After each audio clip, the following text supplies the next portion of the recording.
හැටියට මං ගියේ ඒකේ ඉකොනොමි ක්ලාස් එකේ කිසිම දවසක මම ඒ වගේ අප්ඩේට් කරගත්තේ නැහැ. තමුන්නාන්සලා මොකද කියන්නේ මේ වගේ සෞත්තු වැඩ කරනවා. ඇවිල්ලා මෙතන කතා කරනවා හරියට බුදු වෙන්න කතා කරන්නේ. හැමයි දැන් මේක තමයි යථාර්ථය. මේක තේරුම් ගන්න. මේ රට හැමදාම මුලා කරන්න බෑ. ඇත්ත තේරුම් ගන්න. ගරු මන්ත්‍රීතුමියනි ඊයේ 2026 අයවැය අතිගරු ජනාධිපතිතුමා ඇවිල්ලා ඉදිරිපත් කරා. එතුමා 2025 සාර්ථක දර්ශක ඉලක්ක ගැන කතා කරා. අපි ඇත්තටම එතන අපනයනය වැඩිවීම ජංගම ගිනුව අතිරික්තයක් තිබීම අයවැය හිඟය අඩුවීම ඒ වගේම බදු ආදායම වැඩිවීම.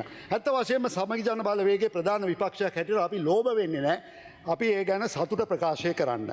බොහොම නිහතමානිව අපි මේ මූල්‍ය දර්ශක සපුරා ගැනීම පිළිබඳව 2024 ලබා දුන්න එක එහෙම පවත්වාගෙන යෑම සඳහා අපේ ස්තුතිය අපි පුද කරනවා. අපේ සතුට අපි ප්‍රකාශ කරනවා. හැබැයි මේ ඉලක්කවලට යන්න කවුද ගොදුරක් බවට පත් කරේ කියන ප්‍රශ්නය අපි අහන්න කැමති. සමාජයේ කවුද වැඩියෙන්ම මේ බර උස්සන්න සිද්ධ වුණේ? කාටද වැඩියෙන්ම පීඩනය ඇති වුණේ මේ ඉලක්කවලට යන්න කියන ප්‍රශ්නේ තියෙනවා.